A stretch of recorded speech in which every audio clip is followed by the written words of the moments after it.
जब पारिवारिक मामले होते हैं, कई बार पति पत्नी को या बच्चों को भरण पोषण की जो राशि होती है या कि मेंटेनेंस 125 सीआरपीसी के कानून प्रोविजन के अंतर्गत या Hindu marriage act identity maintenance section 24 की यदि हम लोग बात करें, पति कभी भी अगर मना कर दे पत्नी को या बच्चों को भरण पोषण की राशि देने से, तो उस कंडीशन पर क्या करना चाहिए। मान लीजिए एक एग्जांपल लेते हैं, पति और पत्नी के बीच में डिस्प्यूट चल रहा था, दोनों कोर्ट गए, पति और पत्नी दोनों कोर्ट गए।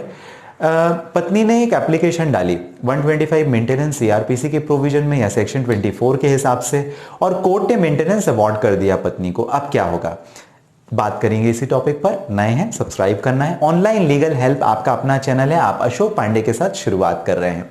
चलिए बात करते हैं कि क्या होगा अगर मेंटेनेंस पत्नी को कोर्ट ने अवार्ड किया लेकिन पति मना कर देता है। तो पति ऐसा नहीं कर सकता।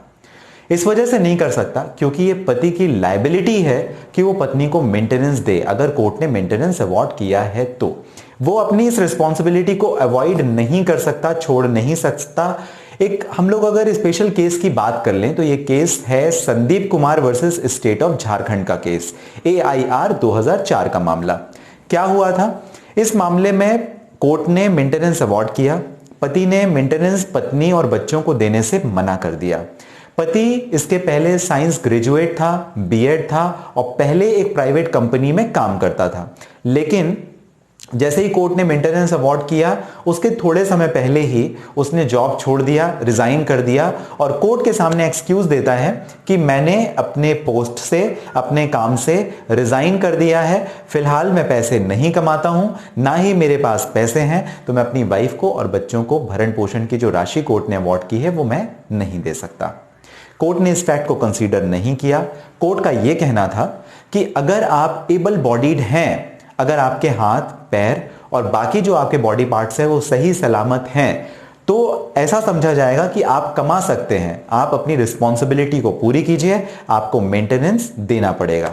अगर नहीं देता है तो क्या, रिकवरी का एक प्रोसीजर होता है सिविल एस्पेक्ट में और कोर्ट आपको पनिश करके जेल भी भेज सकती है यदि आप मेंटेनेंस की जो राशि कोर्ट ने अवार्ड की है वो यदि आप अपने पत्नी या बच्चों को ना दें तो ये ध्यान रखने वाली बात है। महत्वपूर्ण जजमेंट भी मैंने आपको बताया, Sandeep Kumar versus state of Jharkhand, AIR 2004 का जजमेंट, और ये दोनों के ऊपर ही एप्लीकेबल है, सेक्शन 24 हिंदू मैरिज एक्ट 1955 में भी। और अगर 125 का केस किया गया है, यानी मेंटेनेंस का सीआरपीसी क्रिमिनल प्रोसीजर कोड में अगर केस किया गया है, या उसके अलावा जो डोमेस्टिक वायलेंस एक्ट 2005 होता है वहां पर अगर कोर्ट ने अवार्ड किया है, तो इन सारे ही केसेस में पति ये कहते हुए कि मैंने रिजाइन कर दिया है या मेरे पास नौकरी नहीं है या मैं काम नहीं करता हूं या पैसे नहीं आते, इस तरीके का एक्सक्यूज नहीं दे सकता। मेंटेनेंस बच्चों को और पत्नी को देना पड़ेगा।